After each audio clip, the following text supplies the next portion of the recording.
जमुनादास जी महाराज। सौराष्ट्र की एक दिव्य कथा है।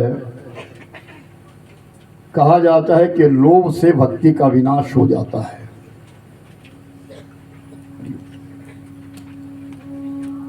कामेन कर्मणा स्यात् लोभेन भक्तिना संच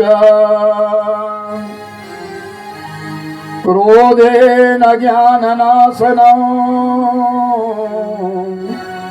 एतं त्रयं त्रयत्रजे।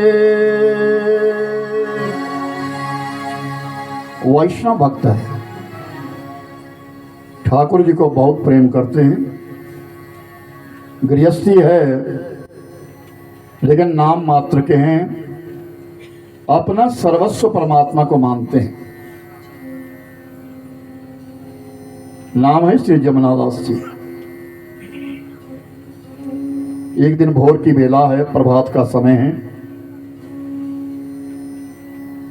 अपने ठाकुर जी के लिए कुछ फूल चुनने के लिए गए। जंगल से जाकर के कुछ फूल लेकर के आए। लौट करके जब बाजार से निकलने लगे, कृपया शांति का दान दे, कोई बीच में ना बोले। सब लोग आराम से बैठे, कथा शुरू हो गई। अब कोई बीच में ना बोले। जमुनादास जी जब बाजार से निकलने लगे तो एक व्यक्ति को देखा जो बैठा है और वो उसके पास बहुत सारे फूल पड़े हैं। उन फूलों के बीच में कमल का फूल है और बहुत सुंदर पुष्प है। उस फूल को बारंबार देखते रहे। जो जंगल से फूल लेकर के आए थे वो सारे फूल उनको मिथ्या लगने लगे। ये अच्छे नहीं। मैं आज अपने ठाकुर जी को इसी पुष्प के लिए चढ़ाऊंगा। और पूछा कि भाई ये फूल कितने का है? 5 रुपए का है जमुनादास जी। ठीक है, मुझे दे दो।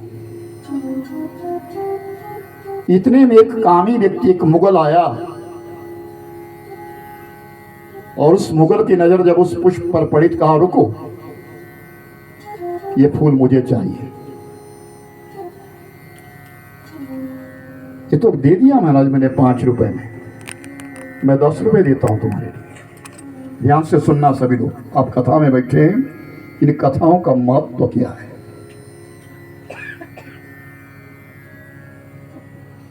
मैं आपके लिए 10 रुपए देता हूं, ये पुष्प मुझे दे दो। जमुनादास जी ने कहा मैं 20 दूंगा, फूल मुझे दो। उस मुगल ने फिर कहा कि मैं 40 दूंगा। बात बढ़ती चली गई और बढ़ती बढ़ती यहां तक कि 1 लाख रुपया पुष्प की कीमत हो गई। जब जमुनादास जी उस बोली को लगाकर के 1 लाख पर पहुंचे, 1 लाख रुपया, तो मुगल ने अपनी नेत्र बंद किए और विचार किया, जिसके लिए मैं फूल लेकर के जाता हूं वो तो वैश्य है। मैं कोठे पर जाऊंगा, नारी है वो, और उसके लिए मैंने ये पुष्प देना है। क्या मैं उसके लिए 1 लाख रुपया खर्च कर दूं? 1 लाख में तो उस जैसी कई वेश्याओं को मैं खरीद लूंगा। ठीक है, दे दो इसके लिए, मैं नहीं लूंगा।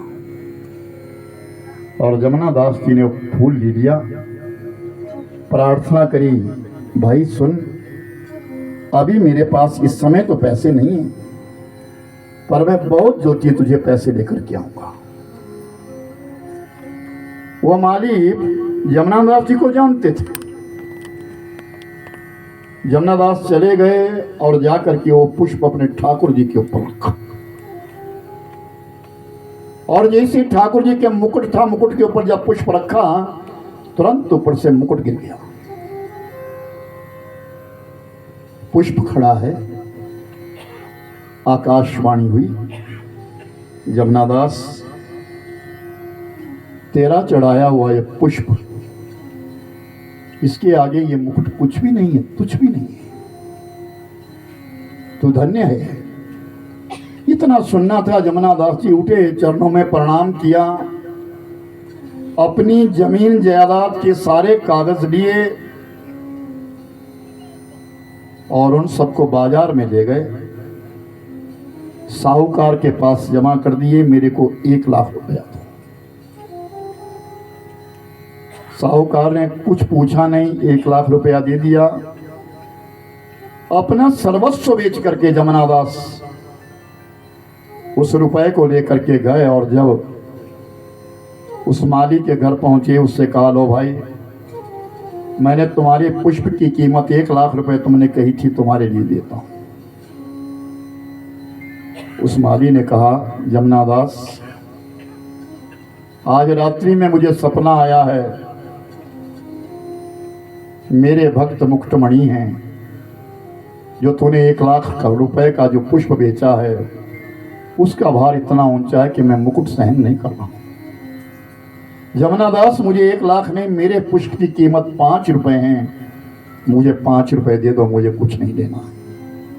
जमुना दास ने 5 रुपए दिए। फिर कहा कि ईश्वर के लिए जो सद्वस्तु देता है, भगवान के लिए मन के द्वारा जो प्रेरणा दी जाती है, मन के द्वारा जो कृत्य करते हैं, भगवान उसको अपना भक्त कहते हैं। हमारी श्रद्धा, हमारा विश्वास निष्कपट होना चाहिए। आज हमारा अहोभाग्य है, हमारे लिए ये निमंत्रण आया है, या हमने किसी के माध्यम से सुना है कि कराई के बीच में, चौपाल के बीच में कथा हो रही है। यह हमारा सौभाग्य है कि आज हम कथा में जा रहे हैं।